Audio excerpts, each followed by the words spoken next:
Hello students, let's read the question. So the question is, a definite character which can differentiate between a living and non-living thing is, पूछा गया इनमें से कौन सा definite character है जो कि living and non-living thing को differentiate कर सकता है.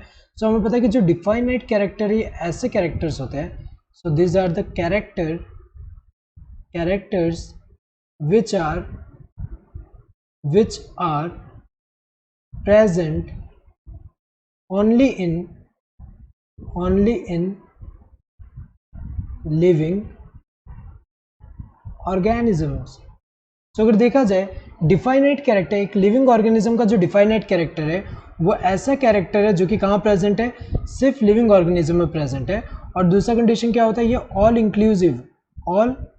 इंक्लूसिव कैरेक्टर होता है. अगर हम देखें तो सारे लिविंग ऑर्गेनिज्म, अगर हम देखें सिर्फ लिविंग ऑर्गेनिज्म में प्रेजेंट होना चाहिए और सारे ही लिविंग ऑर्गेनिज्म में प्रेजेंट होना चाहिए. तो अगर देखा जाए यहाँ पे डिफाइनाइट, अगर हम देखें ग्रोथ जो है डिफाइनाइट कैरेक्टर नहीं है क्योंकि ये लिविंग ऑर्गेनिज्म में तो है, लेकिन नॉन लिविंग थिंग में भी देखने को मिल रहा है. नॉन लिविंग थिंग जो होगा उसमें भी देखने को मिलता है. जैसे एग्जाम्पल अगर हम देखें माउंटेन. सो अगर हम देखें माउंटेन में कैसा है, यहाँ पे जैसे माउंटेन में हमें पता है कि धीरे धीरे यहाँ बाहर जो एक्यूमुलेशन होता है धीरे धीरे इसका साइज जो इंक्रीज हो रहा है. तो यहाँ पे अगर हम देखें इंक्रीज इन मास हो रहा है, यहाँ पे हम देख सकते हैं या साइज कह सकते हैं. सो साइज इंक्रीज होने की वजह से हम इसको ग्रोथ तो कह ही सकते हैं, लेकिन ग्रोथ जो है यहाँ पे हमें पता है इसीलिए डिफाइनाइट कैरेक्टर नहीं है क्योंकि ये सिर्फ लिविंग नहीं नॉन लिविंग थिंग में भी देखने को मिल रहा है, इसलिए डिफाइनाइट तो नहीं बोल सकते. रिप्रोडक्शन जो है ये भी क्या है, ये डिफाइनाइट कैरेक्टर नहीं है क्योंकि एग्जाम्पल अगर हम देखें तो यहाँ पे कुछ जैसे कि sterile human then mule then worker, ये जो होते हैं इन सब की बात कर रहे थे. सो अगर हम देखें रिप्रोडक्शन नॉन लिविंग थिंग तो नहीं कर रहे लेकिन लिविंग थिंग कर रहे हैं, लेकिन सारे लिविंग थिंग में नहीं. जैसे अगर हम देखें सारे लिविंग ऑर्गेनिज्म में नहीं. स्टेराइल ह्यूमन जो है वो ये जो है ये हमें पता है कि रिप्रोडक्शन नहीं कर पा रहा है. म्यूल अगर हम देखें ये किससे डेवलप होता है, जो मेल डोंकी एंड जो फीमेल हॉर्स का जब मीटिंग से जो प्रोड्यूस हो रहा है म्यूल, ये भी स्टेराइल होता है, ये भी रिप्रोडक्शन नहीं कर पा रहा है सक्सेसफुली. एंड वर्कर अगर हम देखें ये क्या है, फीमेल है, फीमेल भी जो कि क्या होते हैं स्टेराइल होते हैं, ये भी रिप्रोडक्शन नहीं कर सकते. तो अगर देखा जाए ये सब लिविंग ऑर्गेनिज्म में नहीं है, इसलिए ये भी डिफाइनाइट कैरेक्टर नहीं है. नेक्स्ट आइसोलेटेड मेटाबॉलिक रिएक्शन की अगर हम बात करें तो आइसोलेटेड मेटाबॉलिक रिएक्शन की अगर हम बात करें तो ये हम करते कहाँ हैं, ये सेल फ्री एनवायरनमेंट में करते हैं. ये कहाँ करते हैं, सेल फ्री एनवायरनमेंट जो है वहाँ पे कर रहे हैं. सो जैसे कि test tube in vitro lab में कर रहे हैं. तो यहाँ पे जो रिएक्शन कर रहे हैं इस रिएक्शन को हम यहाँ पे रिएक्शन तो कर रहे हैं, एक पर्टिकुलर आइसोलेटेड मेटाबॉलिक रिएक्शन है, लेकिन इसको लिविंग ऑर्गेनिज्म तो नहीं बोलेंगे इसको, और न ही इसको अगर हम देखें यहाँ पे नॉन लिविंग थिंग बोल पा रहे हैं. ये क्या एक लिविंग रिएक्शन भले बोल सकते हैं इसको.